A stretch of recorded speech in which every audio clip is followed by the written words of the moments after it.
If I don't take care of myself as a caregiver, I can't take care of the person I'm caring for. Caretaking, you're basically preventing any harm from coming to that person. You're doing everything for them. When they walk, you're their shield against anything bad happening. If people are there doing everything for me, I may not explore and tell myself that, yes, I could do that as well. Yeah. It's an obvious observation, but one I wouldn't even have thought about. It's like, no, it's not about a whole bunch of people you don't really know and don't even know what they look like and doing stuff with them. It's doing stuff with your friends that you always did before. Hello, everyone. Welcome back.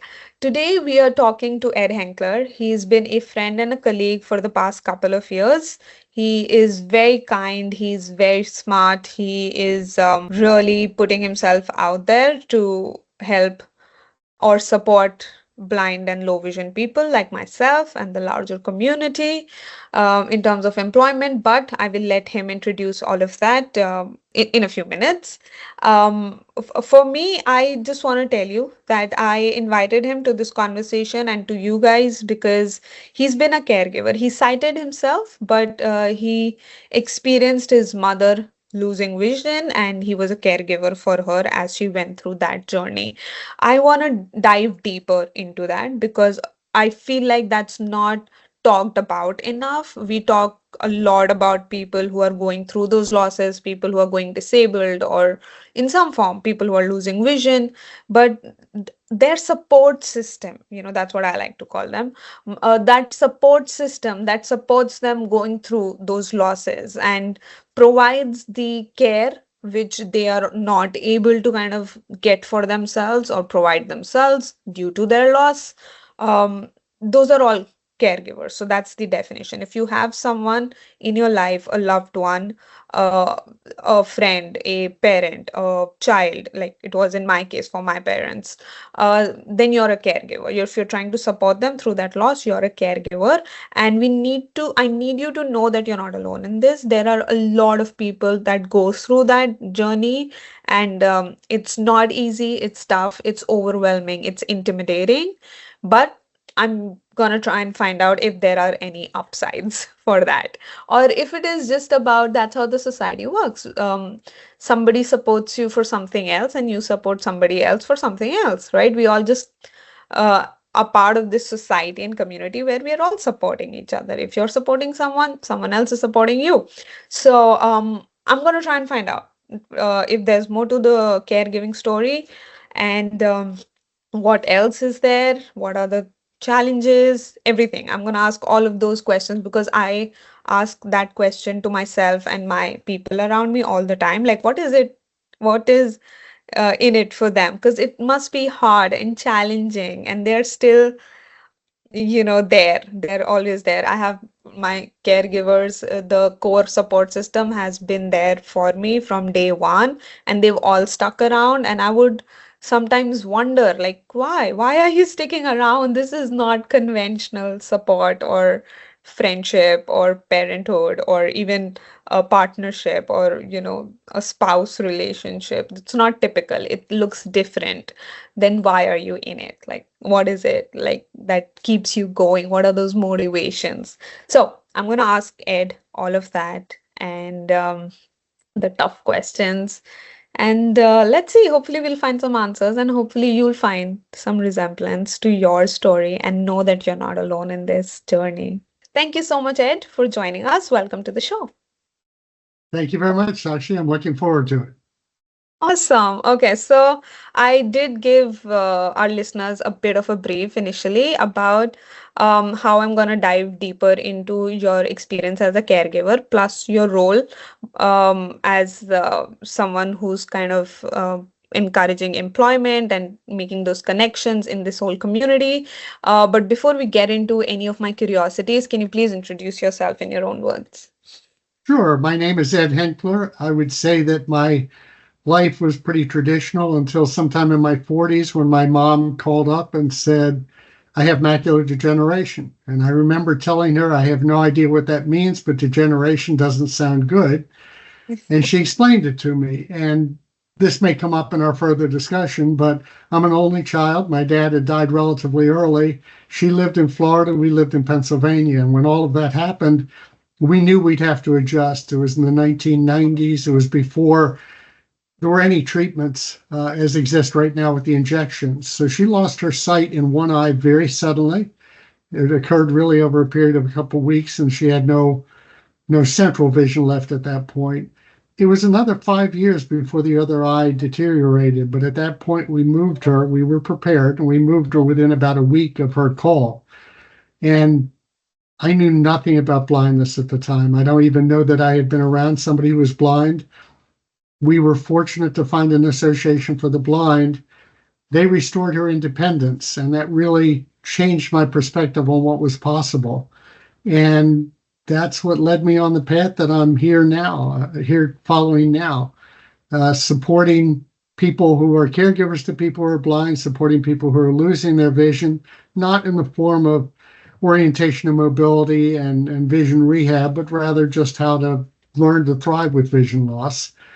And it also became very important to me to help people find employment solutions, partly due to my own transition, which occurred during which occurred 10 or 15 years ago, but also recognizing that this is a huge workforce that is greatly unemployed, underemployed. So that's my background. That's what probably brings us here to get today. Yes, absolutely. So, okay, you kind of touched upon a lot of things that I wanted to ask about, but I would want you to kind of dive deeper into that. So, you mentioned that you had no experience with either blind people or vision loss prior to your mom starting to lose her vision. Is that correct? That's absolutely correct. Wow. So when you heard that she's gonna be losing her vision or she's gonna live with vision loss for the rest of her life, what were the initial thoughts or emotions, anything that what were the initial thoughts that you kind of grappled with? Because I I would mean, imagine, I'll be honest, the stereotype is that if I hear that my loved one is gonna be losing vision, it's a lot of overwhelming sadness and more about like, oh my God, it's the end of the world kind of feeling when someone has not lived with or around visual impairment. So, what were your initial thoughts? I think you captured some of them well. I think something you didn't mention, I pictured her being completely helpless. I don't even imagine that she would live alone. I figured she'd move in with us. That actually concerned me in terms of the impact on my family and what was going to happen. That's not to diminish the impact on her, but knowing that or believing that she would have to live with us the rest of her life and basically would be unable to do anything Yeah. for herself. Saddened is probably the appropriate emotion, but I think frustration and some other emotions were probably more relevant because it was game changing. We thought it would be game changing for our entire life and the rest of our life. And Mhm. she and our family tended to live long. That's irrespective of what happened with my dad. So this was not a 1 or 2 year issue. This Yeah. was multiple decades where she No. would live with us and we would have to do everything for her. I subsequently found out how incorrect that was. But that was the initial impression. And clearly, as I got used to it, there was an element of, gee, that's she'll never see her granddaughters, who hadn't at the time really were early in their lives, but she'd never see her granddaughters, never be able to do any of the things she wanted to do, and again would basically be a helpless person. Yeah. So, the early days, I understand that for the first 5 years, she was still kind of taking care of herself, and then you decided to move her in with you. So when she did move in, what were the initial learnings or accommodations or changes that it brought in your life and perspective? Initially, because with macular degeneration you retain your peripheral vision, I would say much less change than we perceived would happen. And going back earlier, when she lost her first eye, it really didn't change anything for her. She Right. continued to work with a caterer, so she was employed, and perhaps there was a little more concern about driving at night because it was only one eye and less depth perception. But she really continued to live her life as she always had. It was my misunderstanding of vision loss that made me think she'd be helpless, but I think we quickly realized she could live independently. She just needed to be very close to us. So Nice. we moved her, as I said, it occurred over the Yeah. period of a week. We moved her to an Wow. apartment complex. I reacting to your wow, we knew we knew this was going to come up. And Right. we've also moved a lot ourselves. So moving wasn't as daunting a task for us as it might be for Okay. others. And we were prepared. We knew that we'd have to do that. But Okay. we realized that she could live independently as long as she was close to us. Yeah. So we moved her to an apartment that was literally 5 minutes away from where we lived, but it Yeah. was in the center of town. So she could walk to the supermarket. She could walk to the church that we both attended. She Nice. basically could do most things that she did before, Right. with the exception that we'd be there to quickly manage things for her. And for a Okay. while, and I think this is related to both age and vision loss. For a while, she was able to do most things herself. The Association for the Blind taught her how to write checks. They gave her different accommodations, which are far better nowadays than they were in the 1990s. Yeah. But they taught her how to do all those things. They made sure the apartment was safe for her. They taught her how to cook again. All those things that you do, all part of the So how vision did you come rehab. across Association for the Blind? Like, did your doctor mention it to you or internet? How did you come across it? Well, no internet back then. There was an Yes, internet, but not 90s. one where you look these things up. And Yeah. our doctor was uninvolved. I Okay. probably wasn't seeing an eye doctor as often as I should. It was happenstance. I don't know how it came up. Perhaps something we saw in the newspaper, um, perhaps an advertisement we saw, something like that. We became aware of the Association for the Blind, and they were minutes away from both of us, so they were close to us. It was just maybe we might have even looked in the phone book, the old-fashioned Nice. internet. Yes, I remember those. Yeah. So I think it was probably own phone book might have been the most likely thing, and we just found them and called and didn't really have any idea what to expect from them, but they Okay. got involved from the beginning. They went into her apartment. They put the puffy paint or the textured paint on so she could feel different Yeah. critical elements in her house. They just taught her how to use technology. She never became strong with that, but they taught her that. They taught her the orientation and mobility skills so she could move around town and Right. eventually use public transportation. They really taught her Wow. everything. And initially, I was very involved. I would go to the meetings with her and try to learn what she was doing. But at some point, she learned to interact with them independently. So they were her primary source of maybe not inspiration, although I think that was part of it, but definitely learning how to Yeah. employ the assistive Rehabilitation. technology. Right. And at that point, the technology really, again, was paper based. It was having Yeah. alarms that she could use. It was learning. She loves to read, loved to read. So getting her connected with the free library, but also Philadelphia has a marvelous library system for people who are blind. So Wow. getting her registered for all those things. So did The she, one thing, was it more on cassettes or did she get around to learning Braille? she never learned Braille. I think that's Mhm. typical for people that are older. I think it's driven both by less ability to learn new things, but also just touch sensitivity, which is, as you get older, just not as easy.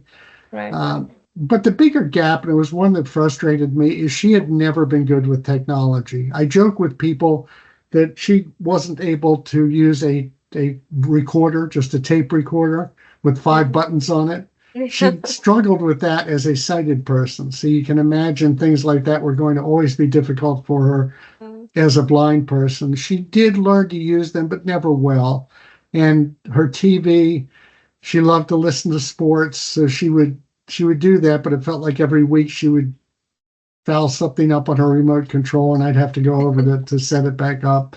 Yeah. So I think that was less about blindness and more about a person that was just never tech savvy at any Sure. point in her life.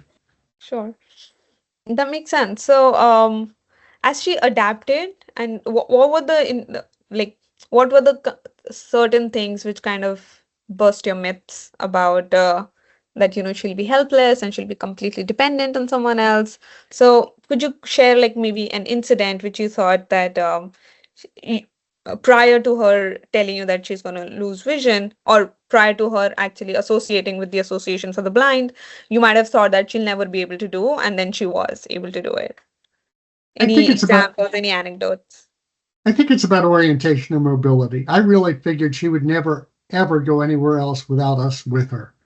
And I guess I was probably aware of a white cane. I still would say I don't know that I'd ever been around anybody who was blind, but I was aware of it.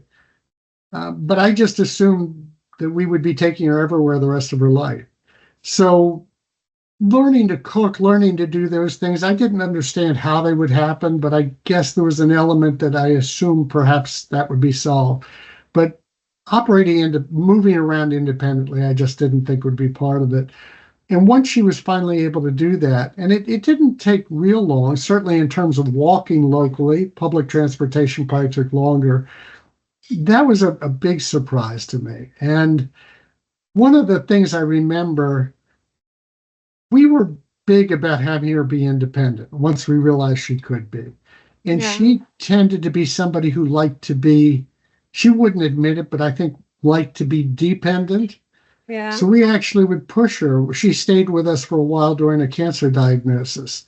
Okay. And I would get microwave lunches for her. And I would say, okay, I got it out. It's on the counter. Go ahead and heat it up. And she'd Yeah, say, oh, can you do it for me? I'd say, of course I can, but I won't. You need to do it yourself. that's And she would amazing. kind of be unhappy with that. And at one point, one of our daughters would help her. And I said, you can't do that. She's able to do it and she just has to do it herself. And a Yeah, lot of times it would come back to something where she would say, oh, I'd rather not do that. I'd say, well, I'd yeah, rather not do that either, but that's yeah. irrelevant. You need to do it. So there was That's that element. amazing. That Well, kind of gives me a segue to into the question, one of my questions, that how do you strike that balance between in allowing them independence and rather motivating them to be independent and also being supportive? How do you strike that balance? Because I know most caregivers are not able to do it. Either they get really overbearing, or they are well meaning but they're not able to provide the entire support that the person needs, just because they don't want to be overbearing. It's a very fine line to walk. So how do you kind of strike that balance? so I want to offer three things. Number one, I want to come back to the orientation and mobility at some point. Um, I have an interesting blog post on my site about caregiving versus caretaking. And Okay. I can send you that link and then we can include it for Absolutely. maybe as something for it. Uh, what I found, number one, I was working and my wife was still involved with raising our two daughters. Mhm. We couldn't, we felt we couldn't do as much help as she would have liked. That's a very relative thing. There are people who will do Absolutely. everything somebody wants, but for us, it was our choice that we can want to continue to lead our life. Yeah. So I did tend to push her on things that I felt she could do. I didn't know this for a while, but at some point I found when she asked me to do something that I truly believed she could do herself, I would get angry. Hmm. And when she asked me to do something that I knew she couldn't, it didn't bother me at all. Yeah. And that became my little bit of a gauge. If I was angry, it's like this is probably something you can do. You just don't Yeah. want to do it. That makes And sense. writing bills was an example. You can write bills when you're blind, as of course you're well aware, but Yeah. particularly with the technology that existed back then, it could be pretty hard.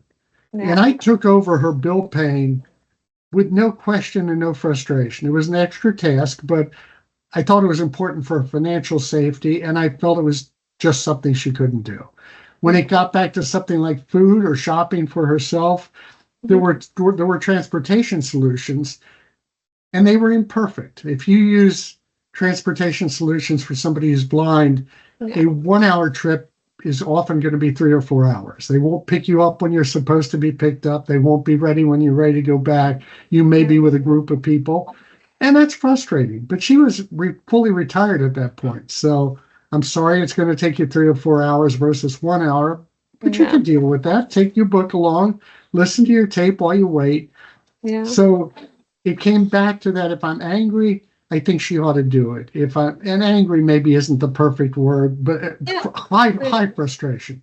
Yeah. If there was no frustration, then it was something not that she couldn't do, but that I felt was too hard for her. The other thing that I think I learned along the way, and this is part of my blog post, when somebody loses their sight initially, I think you almost always have to fall into the caretaking role. And I distinguish that from caregiving. When you're caretaking, you're basically preventing any harm from coming to that person. You're Yeah. doing everything for them. When they walk, you're their shield against anything bad happening. Yeah. And at some point, either the care I'm going to call it the caregiver, but either the caregiver or the person being cared for is going to say enough. You can do this without my help, or I can do this Thanks. without your help. So, That's that as yeah, go ahead. Sorry. I was going to say that's the transition you're talking about, and it can come from either party. But that's where you have to respect that we've moved past a safety issue. You still need assistance, but it's to make sure that no harm comes to you, or it's to make sure harm doesn't come to you rather than putting you in a bubble where nothing can possibly happen. And if Right. I can, this goes back to the orientation and mobility. Yes. We used to let her go anywhere she wanted to go. She would go downtown. She used to love to go to the Philadelphia Flower Show.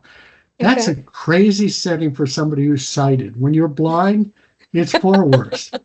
And she actually had somebody steal her pocketbook at one point when she was in transportation. We managed actually to get everything back, which was a pleasant surprise. Yeah. But people would say, "Aren't you worried about her?" My response would always be, "Sure, I'm worried about her. Something bad could happen, Yeah. but we're not in a position to take her everywhere she wants to go." Yeah. And the only way for her to be safe is to never leave her apartment. And even that's a myth. You can still be hurt in your apartment. Absolutely. So we're going to let her go. And I would always say, I would rather, and I'm going to put a caveat on this, but I would rather that she was out doing something she wanted to do and got hit by a car and that was the end of her life than that she Yeah. lived safely in an apartment doing nothing she wanted to do. The Obviously. caveat is I would always say now for the person that hit her, I recognize that would be a life changing experience and nothing I said would ever make them okay with it. Yeah. But it was just philosophically, we didn't want her living safely in her apartment Yeah. versus going out and doing the things they wanted to do and thriving with her life, no matter how long or how short that might be. Yeah. Unfortunately, most people gravitate towards that feeling that I would rather have them safe than be independent. And that I think kind of really holds back a lot of people. Not because most of us lose vision or grapple with disability later in life, right? So we haven't known that kind of life. We don't know how to live with loss of that ability. And I think it's a new experience for us as well. And a lot of it is shaped by how the people around us are kind of perceiving us. Consciously or mostly subconsciously, I would, if people are there doing everything for me, I may not explore and I may not tell myself that, yes, I could do that as well. Why don't I try it? So a lot of times I do things, but they might just come from my motivation and not because and a lot of things I would just not try because I didn't even realize that I could do it myself, right? So that I think it's amazing and it's really important for a caregiver to allow that space to kind of push and motivate the person to do it themselves. And I would even go as far to say that initially you should let them do most of the things themselves, and when they grapple, if they absolutely, if there are no creative ways around it, then maybe step in.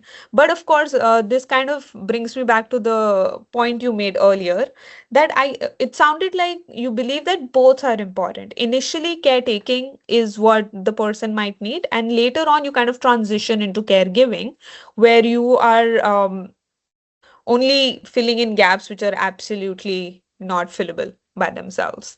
So I love that transition, that as the person gets more independent, the caregiver also gets more independent. I also believe it's super important that the caregiver kind of draws that line. As you said, that you also wanted that space to continue living your own life. Because unless you do that, you will not be able to provide care for a long term, right? You will be exhausted and overwhelmed very quickly. it will not be a sustainable system if you were to give up your entire life just to take care of someone, especially in today's day and age. I don't think that's, sustainable for most of us. So then in all of these responsibilities, I understand that she Association for the Blind kind of helped her become independent and do a lot of things by herself. And what do you think is like the role? Because sometimes I feel like 80 and 90% of the blind population in the world does not have access to these organizations, right? A very small handful people do. And uh, and that also includes people who have access but are not comfortable reaching out and are not able to step out of their comfort zone or their shells to kind of face that uncomfortable situation where you're learning new things at the age of 40, 50, 60. So for those 80, 90% people, if you could like suggest some things that they could try or some mindset that they could try if they don't have outside rehab facility, what are some things that maybe they could try for themselves if they are seeking independence but they don't know where to start? I'm going to answer it in two different ways. I think one of the things that's beautiful about today's world and technology is there's almost no place in the world right now that can't get access to the internet. Now, that does not mean they have the financial resources to get there, but infrastructure used to be an issue. I And agree. honestly, with what Elon Musk has done with the satellite Yeah. communication, there are very few places in the world right now where people live and yet you can't access the internet. So, one Absolutely. thing is to take advantage of aid organizations that give you access to the internet because there are many, many online resources. Yeah. So that's a half of the answer. And I know it's not trivial, but the Yeah. biggest thing before used to be, and this is within the last few years, a lot of third world settings couldn't access the internet. Had nothing to do with money, they just couldn't access, there was no infrastructure. I really don't think that's true anymore. I think there's almost nowhere that you can't access the internet. And there are a lot of organizations. One that comes to mind is the Canadian, I think it's Canadian National Industries for the Blind. They have a program, and things like this exist throughout the world, where they take phone technology that's old and they refurbish it and they give it to what I think are called the original citizens or the native Canadians, Right. particularly up very far north. Now, it doesn't give them the same power you or I might have, but it lets them access the internet. So I think we have a lot of technology solutions out there, and you really just need a champion in a village, even if it's a remote village in Africa or India or wherever it may be, to do that. The other piece of it is I think that about being creative. And I'm going to give an Indian example because I think it's a very interesting one. And that is in India, as you I'm sure are well aware, 80 to 90% of the vision loss is preventable. It is either lack of it's cataracts, it is just basic vision acuity, not anything that can't be corrected because of the setup of the country, which again you understand better than me, but because of the setup, there are so many people that can't access the care that it doesn't really, there are no solutions. There is a group, Prasad Institute for the Blind, I think it is. Prasad's part of it.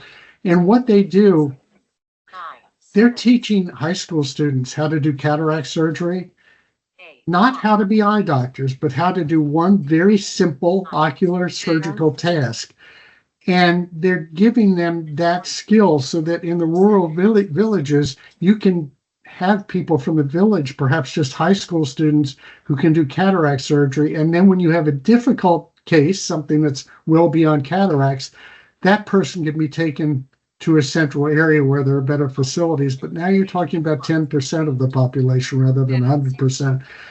That doesn't relate directly to your technology solution, but it's this idea of how do I remove preconceptions? One of them being you have to be a specialized eye doctor to do cataract surgery, when in Yeah. fact a high school student with steady hands might actually be better at doing than a doctor. They just can't diagnose, they can't do other things. So thinking about the technology, it's the same thing. How do I take technology and make this world of knowledge and training accessible.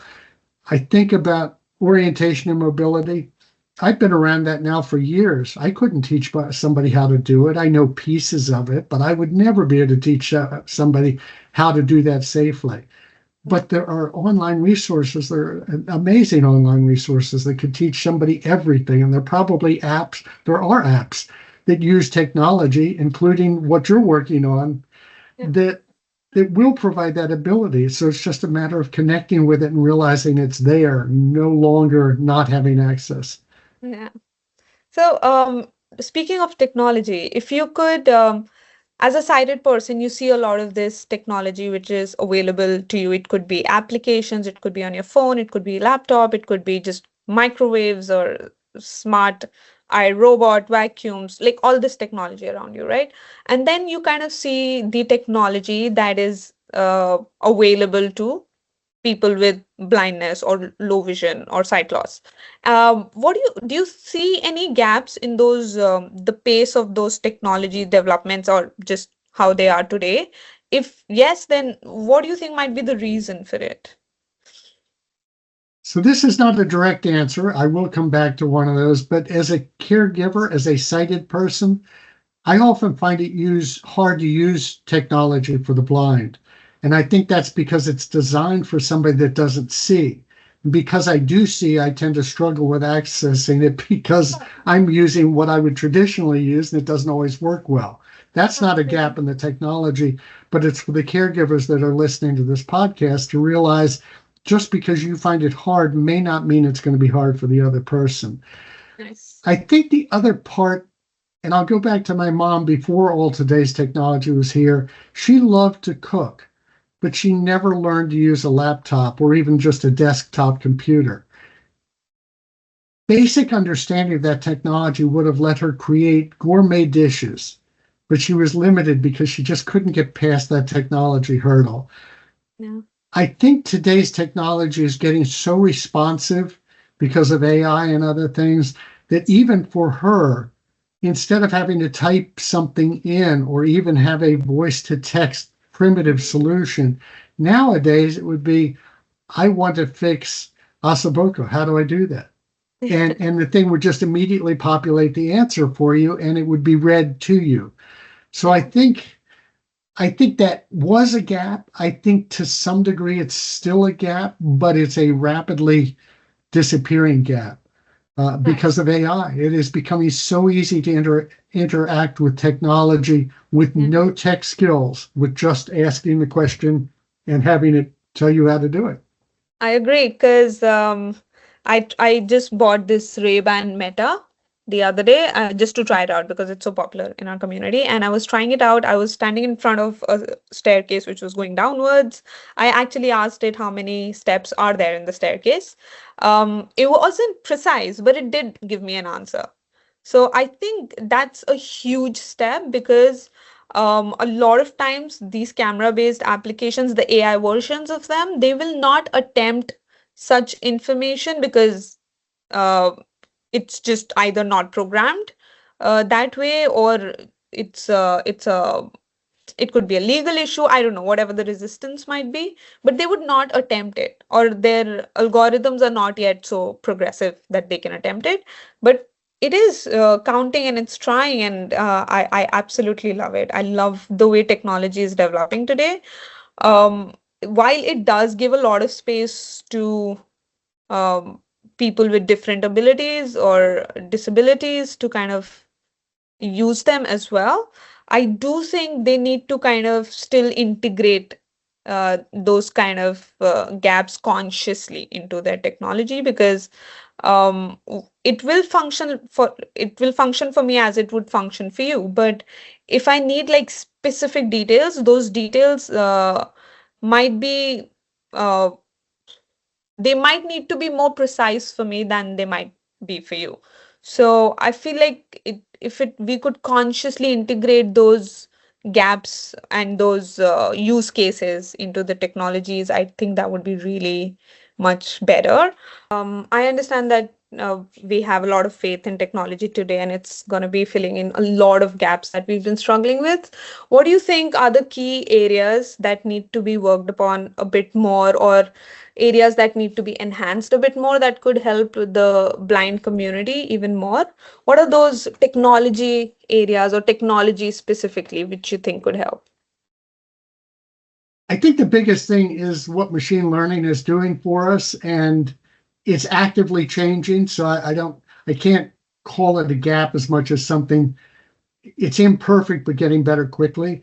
I think about all of the different visual recognition solutions that are out there, whether it be Google Lens or things like that. I wasn't even aware of this myself, but I saw a little icon last time I was doing a Google search, and I realized that it was taking me straight to Lens. And I took a picture of a part of my briefcase and said, "What is this?"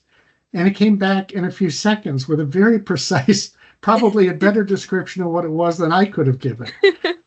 So that just because of machine learning and the way that works, that is just so rapidly changing. That even a year or two ago used to be far less accurate. It's reached the point now where it is just so wonderful most of the time. And that for a person who's blind changes everything, because I no longer, there's a great company. I love what they have done with Be My Eyes. But the way that worked originally, as many of your listeners probably know, is you really had a volunteer who just would read to you and say, "Oh, that can of soup is tomato soup." Yeah. And that's great. That's better than not having anybody to help. But it also lets somebody into your home in a way perhaps you don't want. Yeah. And then if it's a bill that you want to have looked at, do you really want somebody to see all the information on the bill, which they have to with Be My Eyes? So it was a nice solution, but and probably the only way to get an accurate interpretation, but not necessarily perfect for somebody who's blind. Nowadays, the vision recognition solutions are so solid. Yeah. As I said with my briefcase, I think they're probably better than most people giving you an answer. True. And the other piece comes back to independence. One of the things, there are two elements to this. One of them is going to go back to caregiving. I really woke up one time when I went with my mom to a social group out of the Association for the Blind, and they were talking about all these things that they were going to do, a golf outing and other things. I thought, oh, this is wonderful. And then somebody who was blind stood up and said, "You know what? This all stinks. I want to do things with my friends that I had before I lost my sight. I don't want to do things with a whole bunch of blind people." It's an obvious observation, but one I wouldn't even have thought about. It's like, no, it's not about a whole bunch of people you don't really know and don't even know what they look like and doing stuff with them. It's doing stuff with your friends that you always did before. That comes back to independence. And I think today's technology is letting you be so independent. Be My Eyes is collaborating with ChatGPT and the other AI solutions, to the point that it's going to be rare that you ever need to let another person into your home. Right. It's still technology. Obviously, people can hack into your technology, but at least you're not letting another human you don't know in any respect into your life. And whether just telling you something, the outfit you laid out works well or the colors match. So all that has just become so powerful. I think about an example with my mom. She would hand the grocery store checkout person her purse to pull out the right money for them. Yikes. And I don't think anything bad ever happened, but back then there just weren't good solutions to knowing, aside from putting the bills in a certain order in your purse and things like that you could be taught, they were never going to be perfect. Nowadays, technology answers that in a heartbeat for you. So you're more independent, you're safer, not again from the hackers, but you're safer from people who are more likely to be the people who are going to harm you than the technology. So Absolutely. those are gaps that I think are rapidly closing. I think they're well recognized. They're rapidly closing. And maybe this goes on a tangent, but the thing that I think somebody who's blind is most vulnerable to right now is passwords. Yeah. And really that's true for all of us. It's not just about being blind, but I just have to mention a company in England that's doing some cool things. They've never, to me, gone mainstream. Okay. but they are a password solution that if they could ever get enough traction, I think would change everything. As Interesting. people probably know, people like the whole biometric approach to passwords where it's dependent on a fingerprint or eyes. But Right. I think what too few people realize is that's still ones and zeros in the computer system. It's no harder to access by a hacker than a word password is. The Interesting. way shape works is you memorize a pattern on a grid, and it can be whatever pattern you want. It could be an X, it could be a Z, it could just be a random shape. Okay. Every time you put a password in, you put that shape in to the system, and then it generates a unique one-time only password that isn't stored anywhere because it's one time only. The next time you go in, it's going to be a different password. So there's nothing that can be stolen unless you're naive enough to store your shape Yeah. that you've chosen. But if you can remember your shape, it will always be a unique and different password. And I think that's brilliant, not just for people who are blind, but brilliant for people who are sighted. I They just agree. haven't gotten traction. I think I'm gonna link them in here. I love technology, and obviously, you know that. And the potential that it has to kind of honestly change lives. That's really I, cool. I will send you the link. It Yes, really please is, do. it's unique. I will do that. I honestly mean that. I will be adding everything, every organization you mentioned that came up. I'll be adding all of those in the link. Okay, to wrap this up, I want you to kind of talk to the caregivers out there. So initially when they get to know, like for myself, I'm thinking of it from my perspective. I was 19. My parents were there. They heard, okay, now they have this daughter who's gonna be losing her vision slowly, and at some point she'll be completely blind. Um, so individuals like that who have this loved one, it could be a parent, it could be a child, anybody who's gonna go through some kind of serious loss, which apparently there's no cure for as of now. What are those initial? How do you kind of handle those initial thoughts and emotions? Because it can be scary, like you said, the whole helplessness feeling and dependency feeling. How do you kind of grapple with that initially? Any ideas, any thoughts for them? Yeah, I think there's several aspects to it. The vision loss, and you've mentioned this, is like any other loss. It's the loss of a loved one. It's anything like that, and there are the stages of grief that you have to go through, and everybody progresses through them differently.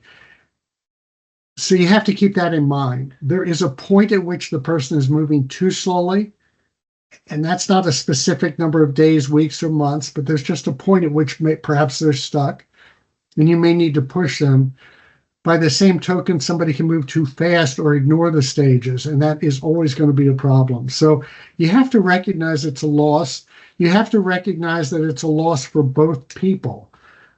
This is not about, um, I'm just reminded of another link I want to send you, but um, it's not about the person who's blind losing their sight. It's about the caregiver losing the friend or the loved one that they had before with respect to their what they can do.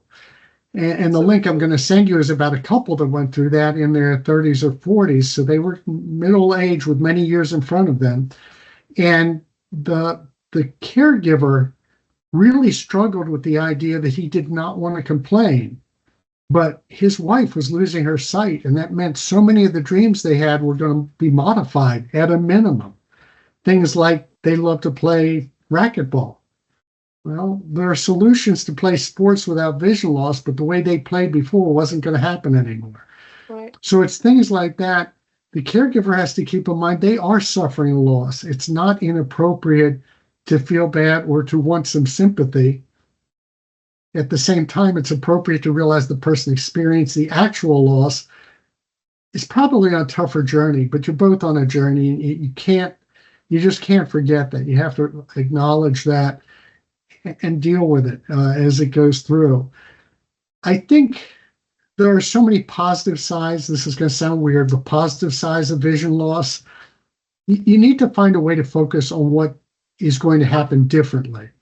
My mom lived many states away from us and saw us once or twice a year before losing her sight. Because she lost her sight and we moved her up, she was with us at every family celebration the rest of her life with her granddaughters as they grew up and that sort of thing. That would not have happened if she had stayed sighted. She would have continued to see them, but a few weeks a year, Not as whatever much. that might have been. Another one that comes to mind, there's a veteran who lost his sight. He ironically lost it in a hunting accident, not due to a military action. Okay. But he was a kayaker before this happened, Mm. and he continued to kayak after he lost his sight. But he has talked about it and said, before I lost my sight, I was just an adventurer. I love to climb mountains. I love to kayak. After losing my sight, I gained a worldwide pulpit in terms of telling people about thriving with blindness. So it took me from just another kayaker to being Yeah. something that could speak to the world about Yeah. vision loss and how to thrive. And that type of thing, thriving, that's thriving with loss. So it's not specific to somebody who's blind. It's thriving with the death. It's thriving with a job loss. It's thriving with anything. So, in fact, I'll give one other example. A Naval Academy graduate. He Okay. lost his sight to an IED, and he lost his sight suddenly. He was the swim team captain at the Naval Academy, so he's a good swimmer, but he was not in any way a world or globally recognized swimmer.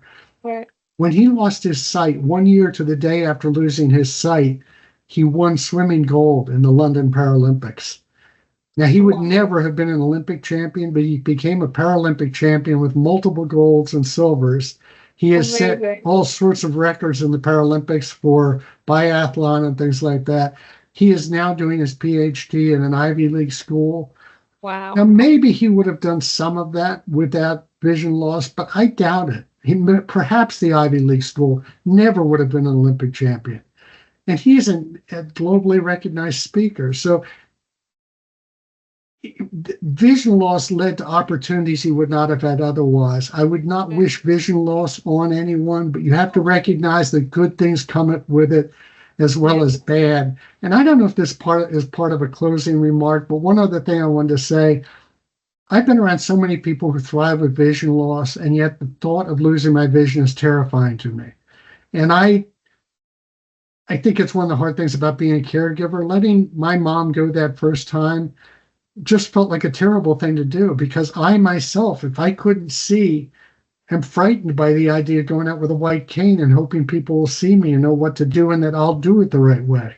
So Yeah. even though I know how possible it is and how important it is, it's Mm. terrifying to me. So as a Sure. caregiver, most caregivers don't have the knowledge I do of this space. You need So, to recognize to let them go. that takes a lot of courage. That takes a lot of courage, to let them go and, find their skills and independence by themselves. If you had to kind of give, so I'm gonna ask like one tough question. I always ask, I always wonder about for the people around me who are providing care or support as I live my journey through complete vision loss. Why should they do it? I'll be like, why? Why should they do it? Like, I mean, I understand a parent. Okay, I was young, they couldn't just throw me out if I was already living in their house. But you kind of chose to bring her closer to you, right? You made that conscious decision. Someone chose to marry me. I mean, he knew I'm completely blind and he's not. He has like a whole future in front of me. Um, so why kind of, because it's not a stereotypical, it won't be a stereotypical son-mother relationship, right? There would be a lot more emotional and practical involvement over there. It will not be a typical husband-wife relationship for me and my partner. He, it would be a lot more entangled. There would be a lot more variables over there. So why should someone put up with that, if they have a choice? I sometimes wonder. Do you have any thoughts on that? Like, why should anybody do that? I guess one thing that you said I'm going to react to before giving the rest of my answer, and that is not everybody does choose to. You said as a parent that your parents couldn't throw you out, but in a very literal That is or at fair. least figurative sense, plenty of parents do throw them out. That is Uh, fair. there are marvelous examples of people who have taken their children who are blind and made them into better humans than they ever would have been if they had been sighted. And there are others where they discard them one way or another. So it's a conscious choice, and there are many people who don't do the right thing. So I think that's sad, but it's reality. I think it comes back to two aspects of it. One is altruism. I think there are people that just want to do it because they believe it's right, and they don't have to be a spouse, they don't have to be a parent. They may just be somebody that wants to give back. The people that volunteer with Be My Eyes are in that category. They don't even know the person they're helping. They just look for ways to give back, and that's something. I'm working with a young group out of Ireland who are developing technology for people who are blind to see sporting events in a better way with haptic solutions. Yeah. I thought they would have a tie to blindness. And I asked them what their tie was because I'm always intrigued with startups. Why are you doing this? Why is this important to you? Yeah. And they said, we don't have any tie. Nobody on our group even knows anyone who's blind. But we were at a soccer match or football for those in Europe and elsewhere.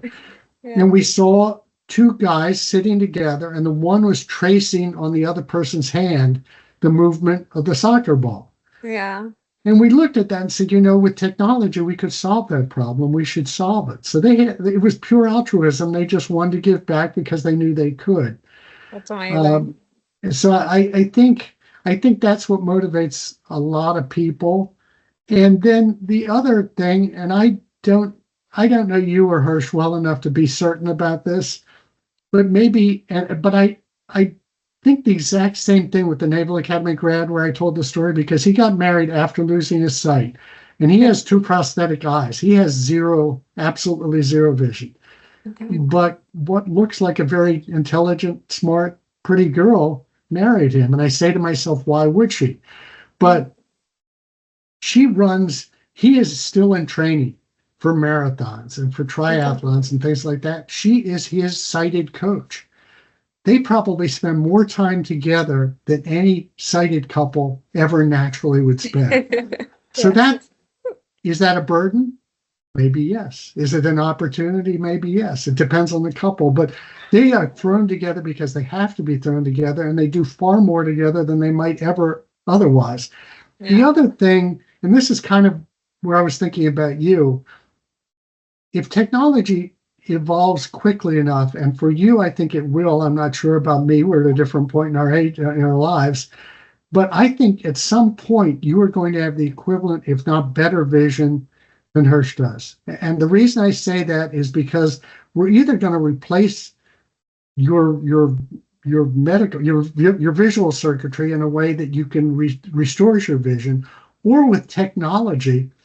Technology can give you vision in the ultraviolet, in the infrared, and the spectrums, because once I learned to transmit any spectrum to you, why can't I do it on a different wavelength? To me, there's probably no issue. So somebody who's blind with not today's, but emerging technology, I think will potentially be able to see another spectrum that a sighted person can't. So he may be looking at you and hedging his bets for the future, saying, right now you can't see, but someday I may have a very intelligent, pretty lady that I'm married to who also happens to have sight. That's just my little funny view of that, but it could be true. And for you, I actually hope it is. I hope someday, unless you don't want it, that your vision is restored. And I do want to clarify that comment. It's more out of the deaf and the hearing impaired world, or hard of hearing world. Yeah. But there are parents who are deaf and have children who are deaf and will not do a cochlear implant because they actually think there's a richness to their life associated with deafness. As a person who can hear, I can't say I understand that, but I know it's a fact. So are there people that have never seen and may choose to never see again because they feel that they interact with the world in a different or preferred way? So don't know the answer to that, but hopefully the other part answers your question about why people help, and recognizes not everybody will. Yeah, I do understand that. I think in terms of my parents as well, I shouldn't take it for granted. Like, oh, they didn't have a choice, but they did have a choice. Everybody has a choice. So yeah, I think that that's a beautiful thing. Thank you for that. Finally, any suggestions? Last question. For caregivers to take care of themselves, how do they ensure that they kind of keep their energy and fuel going, without completely exhausting themselves with their loved one? There are some resources, they may be in the one link uh, that I'm going to send, but if not, I'll send you another one. There are organizations out there. One that comes to mind is for more for Alzheimer's and ALS, Lou Gehrig, the ALS syndrome, but they are respite for caregivers, and they will work for somebody who's caregiving for somebody who's blind also. What's nice about those organizations is you can be around somebody that's on the same journey as you are and maybe be a little irreverent. So I'll give the ALS example because with ALS, the person is not going to live. They are going to die. We're all going to die, but the ALS is going to die much sooner. And somebody told me a story where they're there, where the one caregiver said, I just wish my spouse would die. She said, I know that sounds terrible, but I just wish they would. I can't deal with it anymore. And everybody in the group is like, I feel the same way. It's not that I want them to die, but I can't keep dealing with this. Vision loss is different. You're not going to die, but is there a point at which you just need to say, boy, I just wish once that they'd go out and do something on their own? Yeah. So there's an element of that there. Um, the other element you mentioned in one of your earlier questions, and that is if I don't take care of myself as a caregiver, I can't take care of the person I'm caring for. So I'm not doing them a favor by never giving myself a break. You Yeah. need to have a day off. You need to have hours off. You need a weekend off. And that may mean without, in your case, your spouse. You may just need to get away and have somebody help while you're gone. If you don't do that, you'll break down. When my mom went through the cancer diagnosis, she lived with us for about 6 weeks, which in the global scheme is not long at all. But I gave up my job search. I found I was getting so stressed, I couldn't deal with both things. So now I'm just caring for her while not looking for a job, which I needed to do. So you need to think about yourself. You need to recognize that it's taking a toll on you, and you need to take care of yourself so you can take care of the person that you're trying to take care of all the time. It's awesome.